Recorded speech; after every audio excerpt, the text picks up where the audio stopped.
This is VOA News. I'm Marissa Melton. A Chinese government official on Monday called on the people of Hong Kong to oppose violence and accused some Western politicians of stirring unrest. He also reiterated Beijing's support for Hong Kong's embattled chief executive Carrie Lam. Hong Kong pro-democracy lawmaker Claudia Mo told reporters those comments were fanning the flames of an already politically divided city. The vision, the impression of Hong Kong is simply fundamentally wrong.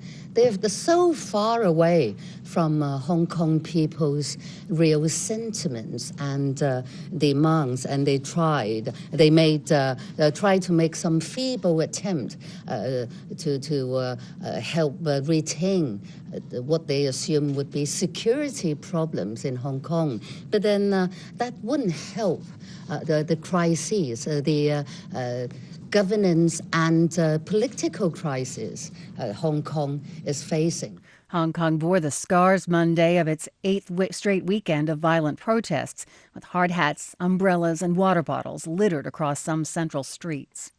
Sudanese security forces shot and killed 5 people on Monday using live ammunition to put an end to protests, according to protest organizers. The Sudanese Doctors Central Committee said snipers fired upon the student protest in Al Obeid, leaving several wounded and 5 dead. Demonstrators were organizing to protest shortages of services in the region and what they see as an encroaching military presence. Protest leaders and Sudan's military leadership were scheduled to hold talks on Tuesday about their power-sharing agreement that's expected to pave the way to full civilian rule. Under the recent agreement, a joint ruling committee would be in place for just over 3 years until elections take place. For the latest news around the clock, visit us at voanews.com. This is VOA News. Authorities in the western U.S. state of California say a gunman killed at least 3 people, including a 6-year-old child, at a garlic festival Sunday afternoon. AP's Ed Donahue reports. The gunman has been identified as Santino William Legan. Police Chief Scott Smithy says Legan cut through a fence and started shooting. He had an assault-type rifle. It was purchased legally in the state of Nevada on July the 9th.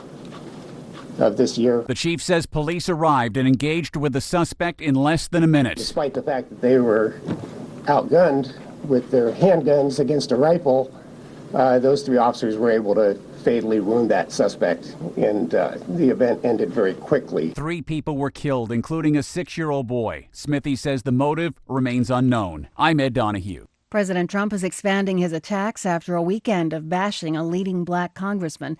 AP Washington correspondent Sagar Meghani reports from the White House. The president says his tweets that Elijah Cummings' majority black Baltimore district is a disgusting mess where no human being would want to live were not racist. Instead, he says Cummings is racist for not helping his constituents. This morning, the president blasted civil rights advocate Al Sharpton, who went to Baltimore to condemn him, tweeting, "Al is a con man, a troublemaker."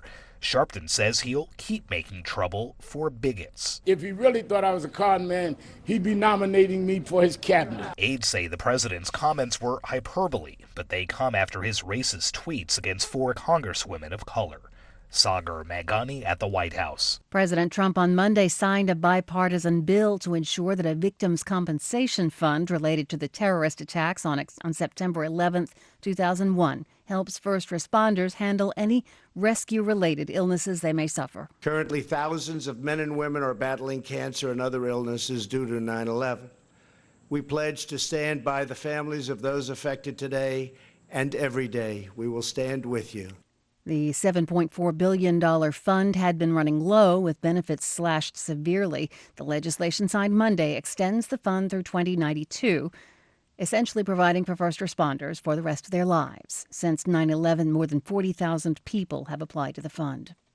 And the personal physician for Alexei Navalny says there's a possibility that the Russian opposition leader has been chemically poisoned. Navalny was serving a 30-day jail term when he was hospitalized Sunday morning with what authorities described as a severe allergic reaction. A Navalny spokeswoman said the Kremlin foe had never experienced an allergic reaction before. He was released from the hospital Monday and returned to prison.